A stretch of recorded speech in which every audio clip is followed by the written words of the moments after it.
ថ្ងៃថ្មីប្រព័ន្ធតួអង្គថ្មីដែលថ្ងៃនេះយើងមកនិយាយអំពីតួអង្គ Billy Cone នៅក្នុងខ្សែ Slide Game Resident Evil Billy Cone គឺជាតួអង្គដ៏សំខាន់មួយរូបនៅក្នុង Game Resident Evil 0 ដែលត្រូវបានគេស្គាល់ថាគឺជាអតីតទាហាន Marine ឬ US Marine ដែលមានអាថ៌កំបាំងនិងប្រវត្តិជូរចត់ប្រវត្តិកាលពីនៅជាទាហានកាលពីឆ្នាំ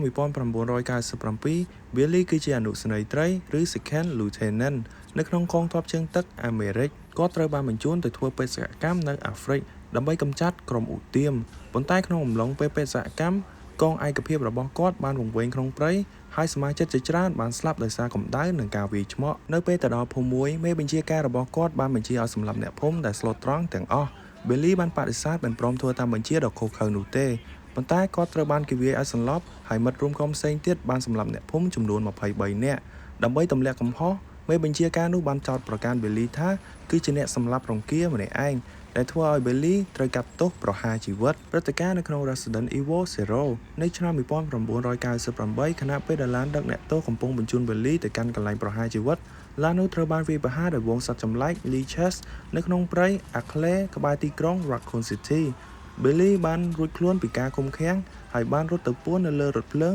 Ecliptic Express នៅទីនោះគាត់បានជួបជាមួយ Rebecca Chamber ដែលជាសមាជិកថ្មីរបស់ក្រុម STAOS ទោះបីជា Rebecca ចង់ចាប់ខ្លួន Billy ក៏ដោយប៉ុន្តែដោយសារតែស្ថានភាពគ្រោះថ្នាក់ដែលពោរពេញទៅដោយខ្មោចឆៅ Zombie និងសត្វចម្លែកពួកគេទាំងពីរបានសម្រេចចិត្តសហការគ្នាដើម្បីរស់បុគ្គលិកលក្ខណៈនិងសមត្ថភាពដោយសារតែជាអតីតទាហាន Billy មានកម្លាំងអាចរុញវត្ថុធ្ងន់ៗបាននិងប្រើប្រាស់អាវុធបានយ៉ាងស្ទាត់ជំនាញនៅក្នុងហ្គេមគាត់មានឈាមឬ Hell ច្រើនជាង Rebecca អត្តចរិតគាត់គឺជាមនុស្សស្ងប់ស្ងាត់មិនសូវនិយាយស្ដីច្រើនប៉ុន្តែមានចិត្តក្លាហាននិងមានសីលធម៌ខ្ពស់ទោះបីជាត្រូវបានគេចោទថាជាឃាតករក៏ដោយការបញ្ចប់សាច់រឿងបន្ទាប់ពី Billy និង Rebecca បានរួមគ្នាបង្ក្រាបមេធំគឺ James Marcus រួចមកពួកគេបានរត់គេចខ្លួនចេញពីមន្ទីរពិសោធន៍ដោយសុវត្ថិភាពដោយដឹងថា Billy គឺជាមនុស្សល្អនិងត្រូវបានគេទម្លាក់កំហុស Rebecca បានសម្រេចចិត្តដោះលែងគាត់ឲ្យមានសេរីភាពនាងបានយកស្លាកឈ្មោះទាហាន Dog Tag របស់ Billy ទៅរាយការណ៍ប្រាប់ថ្នាក់លើថា Billy បានស្លាប់បាត់បង់ជីវិតក្នុងគ្រោះថ្នាក់នោះហើយដើម្បីកុំឲ្យគេតាមរកគាត់ទៀតចាប់តាំងពីពេលនោះមក Billy Cone មិនដែលបង្ហាញខ្លួនក្នុងហ្គេមវគ្គក្រោយៗទៀតឡើយដែលគាត់បានរស់នៅជាមនុស្សលាក់មុខរហូតដល់បច្ចុប្បន្នក្រៅពីប្រវត្តិសង្ខេបនៅមានចំណុចស៊ីជម្រៅនិងព័ត៌មានគួរឲ្យចាប់អារម្មណ៍មួយចំនួនទៀតអំពី Billy Cone ដែលអ្នកគាំទ្រសាច់រឿងនេះចូលចិត្តដឹងទេពកោសល្យលេងព្យ៉ាណូលក្ខណៈពិសេសមួយដែលគួរឲ្យភ្ញាក់ផ្អើលបំផុតរបស់ Billyគឺគាត់ជាអ្នកលេងព្យ៉ាណូដ៏ចំណាននៅក្នុង Game Resident Evil 0 មានល្បែងផ្គុំរូបឬ Puzzle មួយដែលតម្រូវឲ្យលេងព្យ៉ាណូនៅមជ្ឈមណ្ឌលស្រាវជ្រាវរបស់ Umbrella ខណៈពេលដែល Rebecca លេងមិនសូវបានល្អ Billy អាចលេងបទនោះបានយ៉ាងពិរោះរណ្ដំដែលបង្ហាញពីផ្នែកទន់ភ្លន់និងស៊ីវិល័យរបស់គាត់ផ្ទុយពីអត្តចរិតរឿងរស់ខាងក្រៅការរចនារូបរាងនិងស្នាមសាក់ Billy មានភាពលេចធ្លោដោយសារស្នាមសាក់ Triple Tattoo នៅលើដៃខាងស្ដាំរបស់គាត់ដែលមានសរសេរពាក្យថា Mother ជាជួរឆព័ត៌មានបន្ថែមអ្នកបង្កើតហ្គេមបានបញ្ជាក់ថាស្នាមសាក់នេះមានគោលបំណងបង្ហាញថាទោះបីជាគាត់មើលទៅដូចជាអ្នកទោសចិត្តដាច់ប៉ុន្តែគាត់នៅមានផ្នែកមនុស្សចេតនានិងភាពជាមនុស្សនៅក្នុងខ្លួនផ្នែកបច្ចេកទេសក្នុងហ្គេមដោយសារតែ Billy មានមាឌធំជាង Rebecca គាត់អាចរុញវត្ថុធ្ងន់ៗបានហើយគាត់មានភាពធន់នឹងការវាយប្រហារឈាមច្រើនឬ HP ច្រើនជាង Rebecca គួរឲ្យកត់សម្គាល់ជីវិតបន្ទាប់ពីព្រឹត្តិការណ៍នៅភ្នំ Ackley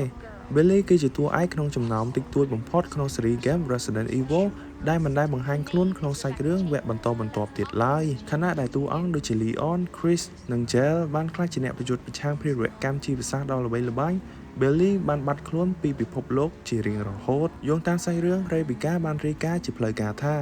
Bell បានស្លាប់ក្នុងបេសកកម្ម KIA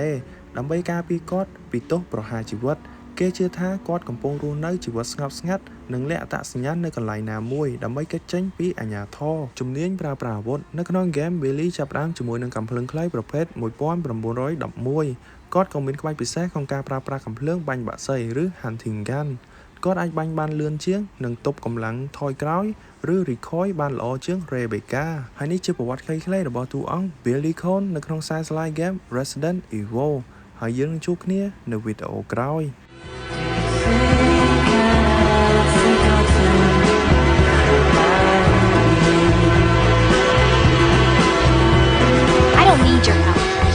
Handle this on my own. And don't call me little girl. Alright, do it yourself.